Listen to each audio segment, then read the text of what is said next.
List میں آ گیا ہے تو یہ تو ایک طرح سے ان کے لیے میڈل ہے کہ اس کا مطلب ہے کہ وہ واقعی ملک کے کتنے بڑے وفادار ہیں, کتنے بے لوث خدمتگار ہیں.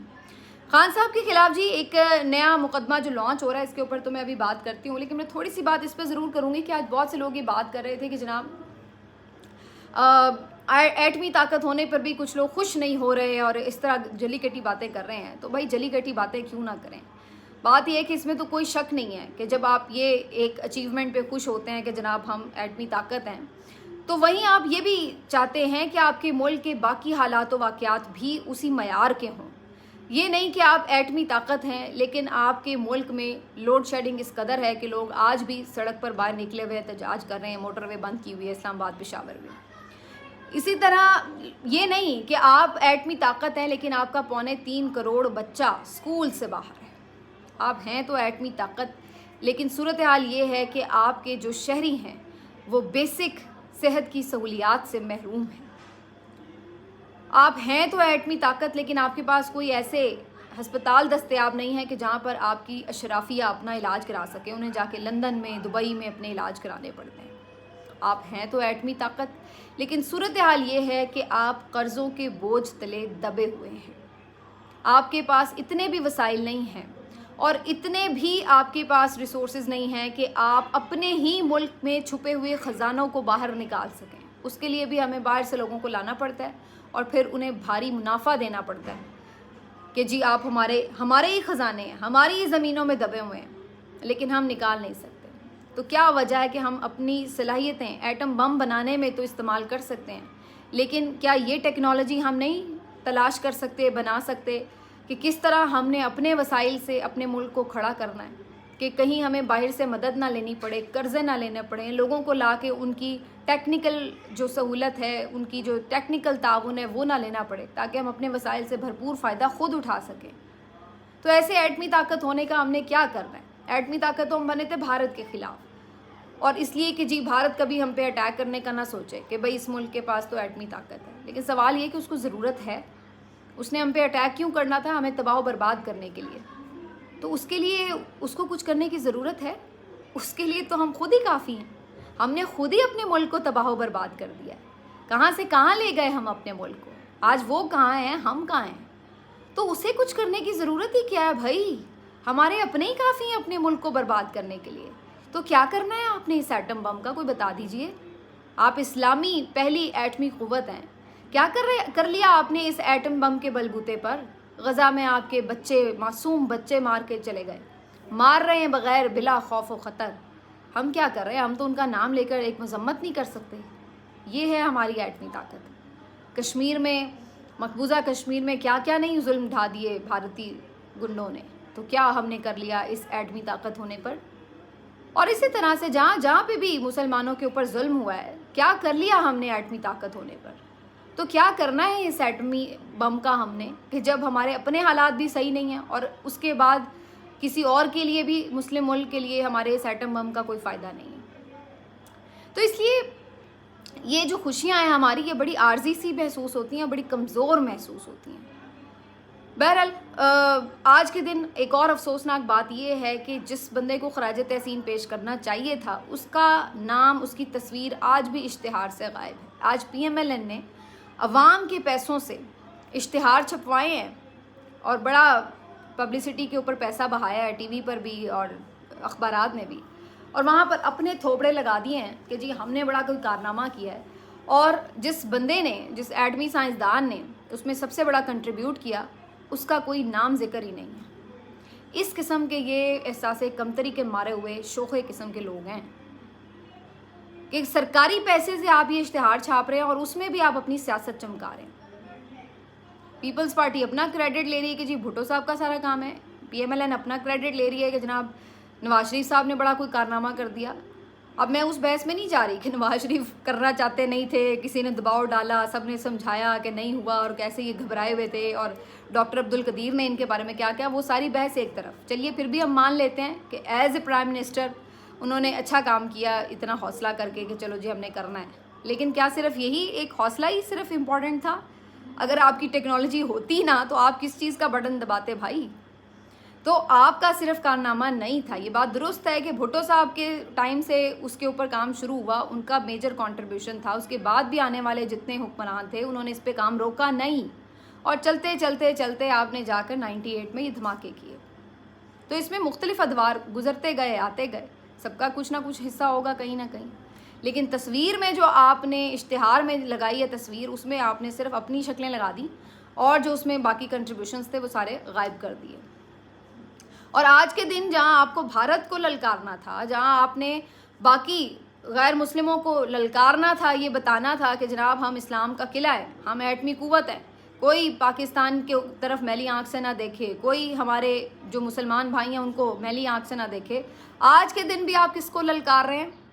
جیل میں بیٹھے قیدی نمبر 804 کو. آج بھی سب سے زیادہ خوف کس کا ہے؟ وہ شخص جو کال کوٹری میں پڑا ہوا ہے, جو آپ کی اپنی تحویل میں ہے, رحم و کرم پر ہے. آج بھی کس کے نام سے آپ کی ٹانگیں کپ کپا رہی ہیں؟ وہ شخص جو کہ مہینوں سے عوام جس کی نہ شکل دیکھ سکے ہیں, نہ تصویر دیکھ سکے ہیں, نہ اس کی آواز سن سکے. یہ آپ کی حالت ہے. سارا دن پریس کانفرنسیں کس بات پر آ کے ہو رہی ہیں کہ عمران خان یہ, عمران خان وہ, اس کو برا بھلا کہہ دو, اس کی کردار کشی کہہ دو, اس کو غدار ثابت کر دو, اس کو ملک توڑنے والا ثابت کر دو, اس کو ثابت کر دو کہ وہ کوئی نیا نومئی کرنے جا رہا ہے, کوئی انتشار پھیلانا چاہ رہا ہے, یہ ہے وہ ہے. وجہ یہ ہے کہ مرچیں بہت لگی ہوئی ہیں اس بات کی کہ عمران خان کے آفیشیل اکاؤنٹ سے کیوں جو حمود الرحمان کمیشن رپورٹ ہے اس کے مندرجات کو پھیلایا جا رہا ہے.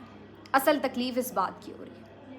اور اس میں بڑے بڑے سیریس لوگ اور سینئر لوگ بھی تنقید کا حصہ بن گئے ہیں, اور یہ کہہ رہے ہیں کہ جی عمران خان خود کو مجیب الرحمان شامی شیخ مجیب الرحمان ثابت کر رہے ہیں.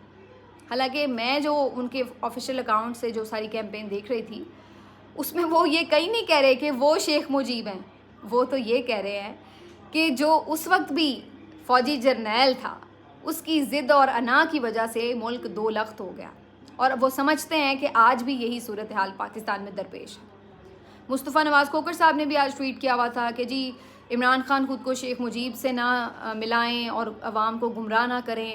شیخ مجیب کی سیاست اور تھی, وہ RTS بٹھا کر نہیں آیا تھا اقتدار میں, اس نے آ کے مخالفین کو کہیں سیاسی انتقام کا نشانہ نہیں بنایا تھا, یہ وہ. تو بھائی وہ کب یہ کہہ رہے ہیں کہ وہ شیخ مجیب ہیں, اور نہ ہی اس پورے میسج میں جو ان کے اکاؤنٹ سے چل رہے ہیں, ان کی سوشل میڈیا کیمپین پہ ہیں, اس میں کہیں وہ یہ کلیم نہیں کر رہے کہ وہ خود کیا سیاست کریں یا نہیں کریں. وہ تو صرف یہ کہہ رہے ہیں کہ جو موجودہ حالات ہیں اس میں اور 1971 کے حالات میں ایک چیز کامن ہے, اور وہ ایک چیز کامن یہ ہے کہ اس وقت بھی آپ نے مینڈیٹ نہیں ماننا تھا, آج بھی آپ نے مینڈیٹ نہیں مانا. بس اتنی سی بات وہ اسٹیبلش کرنے کی کوشش کر رہے ہیں. باقی جتنی باتیں اس پہ بحث آپ کرتے رہیں کہ عمران خان کا پہلے فوج کے قریب ہونا درست تھا یا نہیں تھا, اب ان کا اس طرح کرنا وہ کیا اس کی وجہ ہو سکتی ہے, وہ ان کی آپ جو بھی حکمرانی کا ٹائم تھا اس میں جتنی مرضی سیاسی غلطیاں نکالیں, اور کی ہوں گی, ظاہر ہے عمران خان نے بہت غلطیاں کی ہوں گی, لیکن سوال یہاں پر پھر وہی آ جاتا ہے کہ آپ نے بیسکلی آج کے دن چنا کہ صرف عمران خان کے اوپر ہر وقت تنقید شروع کر دو.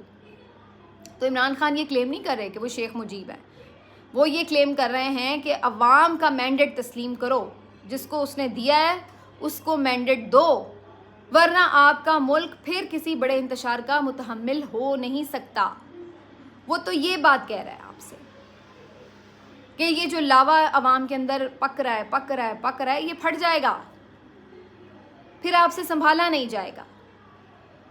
اب جب وہ یہ بات کے لیے وارن کر رہا ہے, اور جو ایک بڑا کوئی گھر کا بڑا ہوتا ہے نا, آنے والے خطرے سے آگاہ کر رہا ہوتا ہے کہ دیکھو یہ خطرہ آ رہا ہے, یہ خطرہ آنے والا ہے, تو وہ اسی طرح اس خطرے سے آگاہ کر رہا ہے کہ دیکھو یہ آپ لوگ غلط چل رہے ہو, یہ اس سے نقصان ہوگا.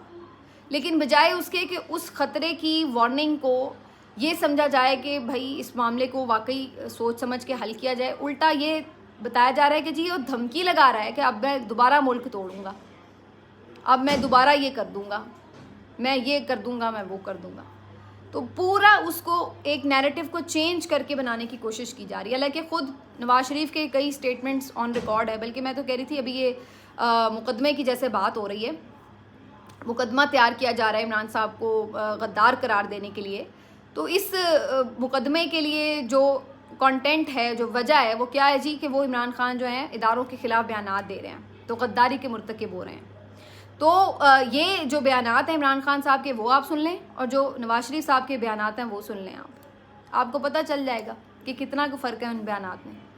تو میں تو سمجھتی ہوں کہ اگر پی ٹی آئی یہ دیکھے کہ عمران خان کے خلاف یہ مقدمہ درج ہو کے کارروائی شروع ہوتی ہے, تو آپ بھی درخواست لے کر پہنچ جائیں کہ جی یہ نواز شریف صاحب کے بھی یہی الفاظ تھے, ان کے اوپر بھی اسی طرح مقدمہ درج کیا جائے. تو یہ تو آپ دونوں طرف مقدمہ چلا سکتے ہیں اگر یہ وجہ بنتی ہے. سنا ہے کہ کوئی نئے مدعی بھی ڈھونڈ لیے گئے ہیں, پنڈی کے کوئی صحافی ہیں, رئیس خان صاحب, شاید جی ٹی وی چینل سے ان کا تعلق ہے, اور وہ مدعی بنے ہیں. درخواست ان کی ایما پر جو ہے وہ وفاقی حکومت درج کر کے اور آگے مقدمہ چلائے گی, تفتیش شروع کرے گی. مقصد وہی ہے, پتہ انہیں بھی ہے کہ ایسا کچھ ثابت نہیں ہونا, اور ان کے پاس ایسا کچھ ثابت کرنے کے لیے ہے بھی نہیں. صرف یہ کہ کچھ اور وقت مل جائے گا عمران خان کو جیل میں قید رکھنے کا. صرف یہ ہے کہ آپ نیا مقدمہ ڈالیں گے, اس میں نئی گرفتاری ہوگی, نئے سرے سے ٹرائل شروع ہو جائے گا, آپ اس کو جیل میں بند رکھ سکیں گے, کیونکہ یہ مقدمے تو اب اپنے پایہ تکمیل تک پہنچ رہے ہیں, اختتام کو پہنچ رہے ہیں. تو اب نئے مقدمات کی اس وجہ سے ضرورت محسوس ہوئی. تو بہرحال یہ ساری جی آج کی کہانی ہے, اور بات درست ہے. آج عمران خان صاحب کے حوالے سے میں ویڈیو بھی دیکھ رہی تھی کہ جیسے انہوں نے ویڈیو بنا کے ڈالی, اسی طرح ان کے ترکی بترکی ایک اور ویڈیو بنا کر ان کے حوالے سے پوری کردار کشی کے اوپر ایک نئی ویڈیو ڈالی گئی. اور میں اسی چیز کے اوپر بات کر رہی ہوں بیسیکلی, کہ آج 28 مئی تھا, آپ نے چھٹی بھی دے دی, تو کم از کم آپ اس کو یوم تکبیر ہی رہنے دیتے. اس کو تو آپ نے عمران خان کی کردار کشی کا دن بنا کے ٹھہرا دیا. اس کے بعد جناب آج مسلم لیگ نون کے ہوئے ہیں party election, inter party election میں آج بلا مقابلہ صدر منتخب ہو گئے نواز شریف صاحب, ایز ایکسپیکٹڈ. لیکن آج یہ سوال تو سب پوچھیں گے کہ بھائی اب کسی کو اعتراض نہیں ہے کیا؟ الیکشن کمیشن آ کے بند کر کے سویا رہے گا کہ یہاں پہ بھی بلا مقابلہ ہو گئے, کس نے کرائے, کون چیف الیکشن کمشنر تھا, کس طرح پبلسٹی ہوئی یا نہیں ہوئی, کوئی چیک کرے گا کہ ان کے انتخابات کیسے ہوئے؟ کیا قاضی فائز عیسیٰ صاحب کو اس بات پہ کوئی حیرانی, کوئی پریشانی ہوگی کہ ووٹ تو ڈلا نہیں, انتخاب کیسا ہو گیا؟ بلا مقابلہ انتخاب کیا ہوتا ہے؟ نہیں ہوگا, کیونکہ ان کے پاس کوئی اکبر ایس بابر نہیں ہے, ان کے پاس کوئی روتی ہوئی نورین نہیں ہے. وہ جن لوگوں کے اثاثے ہیں وہ انہیں یوز کر لیتے ہیں, تو وہ یہاں پر ابھی ضرورت نہیں ہے یوز کرنے کی, تو کسی کو کوئی پرابلم نہیں ہوگا. ایز اٹ از یہ انتخابات بالکل آئین اور قانون کے مطابق قرار دے کر قبول کر لیے جائیں گے الیکشن کمیشن کی طرف سے, جو کہ ویسے ہی اس وقت پی ایم ایل این کی بھی ٹیم ہے, اور ان کے ساتھ hand in hand. Election commission میں پی ایم ایل این میں کوئی فرق نہیں ہے اس وقت. تو بہرحال منافقت اس وقت اپنے عروج پر ہے, اور اتنے عروج پر ہے کہ باقاعدہ کھل کر نظر آ رہی ہے. اب کسی کو زیادہ سچ تلاش کرنے میں مشکل نہیں ہوتی, خود بخود آپ کو چیزیں چیخ چیخ کے بتا رہی ہیں کہ جناب کون سچ ہے اور کون جھوٹ پر مبنی ہے. تو بہرحال جی اس سے متعلق اگلے اپنے ویلاگ میں بھی بات کریں گے. اپنا خیال رکھیے. اللہ حافظ.